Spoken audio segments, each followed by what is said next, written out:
Since the last battle contained my underused train team, I thought that I might as well show off the NU variation of this team in a pretty good black 2 and white 2 battle against 97pedrocas taken on my stream long time ago. Boy oh boy, black 2 and white 2, a blast from the past for some, an ancient history of Wi-Fi battling for the others, but whether you like it or not, I am going to upload 5th gen Wi-Fi battles from time to time, so get used to it. Anyway, as I already said, on my side there is pretty much a new equivalent of the team you have seen in a previous battle, with Articuno in place of Tornadoes, Ampharos in place of Raikou, Endure Reversal Soak in place of Scarfed Heracross, and last but not least, Physically Defensive Wormadam in place of Bronzong. Pedro meanwhile has brought a mix of PU and NU pokes, but as I'm about to find out, they make a really solid team. Let's get into it.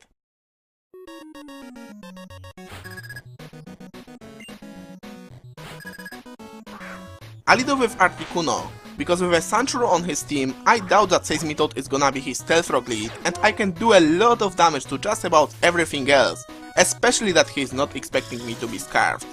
So Emolga leads off on his side and immediately dies to an Ice Beam. No T-Waves, no drama, Winter Fresh with the first blood, that's what I like to see. He goes to Seismitoad now and surprises me with a Sludge Wave on the switch.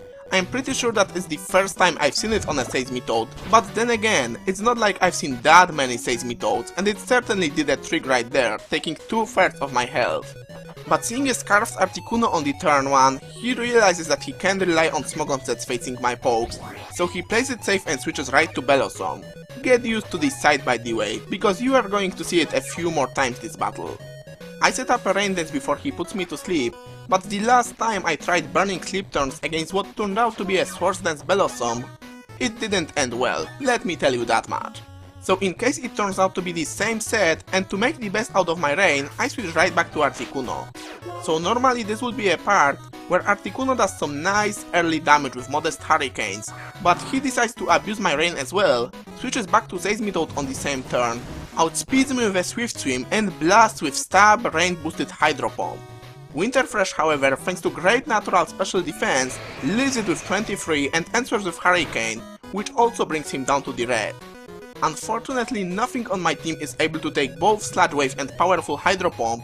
Moreover, with Sanchuro on his team, I know that he will sooner or later set up his Stealth Rocks, meaning that Articuno is pretty much as good as dead. So I decide to stay in, let him take me out, and send out Jen Kelly, my own Swift Streamer, for an easy revenge kill.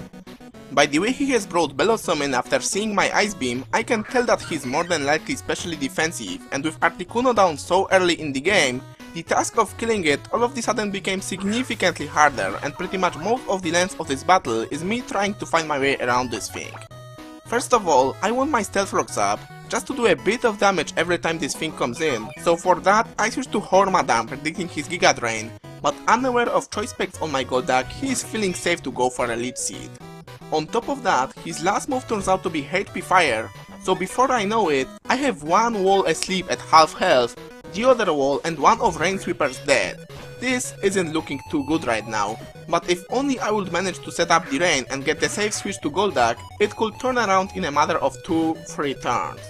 Easier said than done though.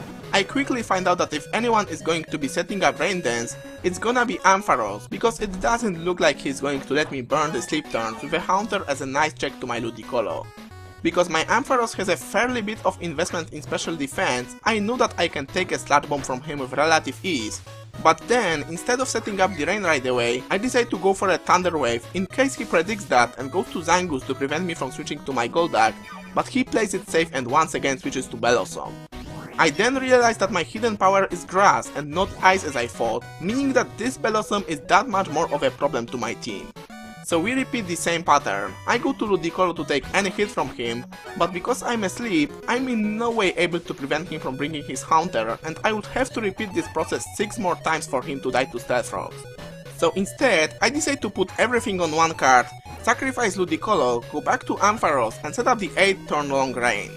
But even if I manage to bring my Golduck safely, I knew that he won't go down to a single Ice Beam, even boosted by specs. So at first, I wanted to wear him down with a couple of Thunders, hoping that he will get fully paralyzed once or twice, but as you can see, he doesn't, and he loses literally 1 HP after Leech Seed and Leftovers recovery. So I've came up with another idea. Now that I'm leech seeded, I know that all he can do is go for a Giga Drain, so I switch to Soak to take it.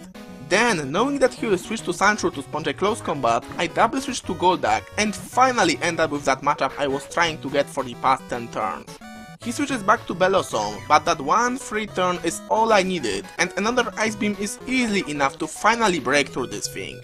He then makes the exact same mistake as me on the beginning of this battle and brings his Haunter, only to be outsped with Swift Swim and killed with another Ice Beam, so we are finally coming back after a long struggle.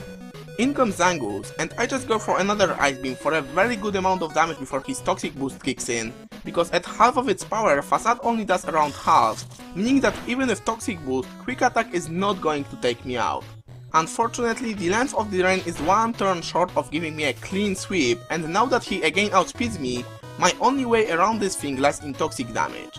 So I Death Fodder my Ampharos, and then I wanted to go back to Soak to endure stall that crucial turn of toxic damage, so that even though he kills me with a quick attack rendering my Salak Berry boost useless, he will also die to toxic, leaving us with Sandshrew vs Specs Golduck matchup, easy enough to predict who comes out victorious out of it. But then, in worst possible time, my stupidity strikes again and I send out Golduck instead, because they are both blue, and I didn't bother to look who I'm actually sending for longer than half of a second. Yep, that's how dumb I get sometimes. So I realized that the only way I can possibly win this now is by acting like this is what I wanted to do all along and modeling my opponent. So using the fact that Pedro is watching my stream, I did my best to restrain my anger and negligently said, "You wouldn't believe guys how often Aqua Jet comes in handy on a Specs Golduck. I know, you can smell the bullshit from miles away, but under the pressure he took the bait and went for a quick attack, leaving me with just 20 HP. However, I get punished for resorting to a ruse by missing a Hydro Pump, but it no longer matters, because now I can just Death Fodder my Soul while his Zangoose goes down as well, so despite my huge misplay we end up with that matchup I was talking about anyway. Genkali doesn't miss for the second time, and that is the game.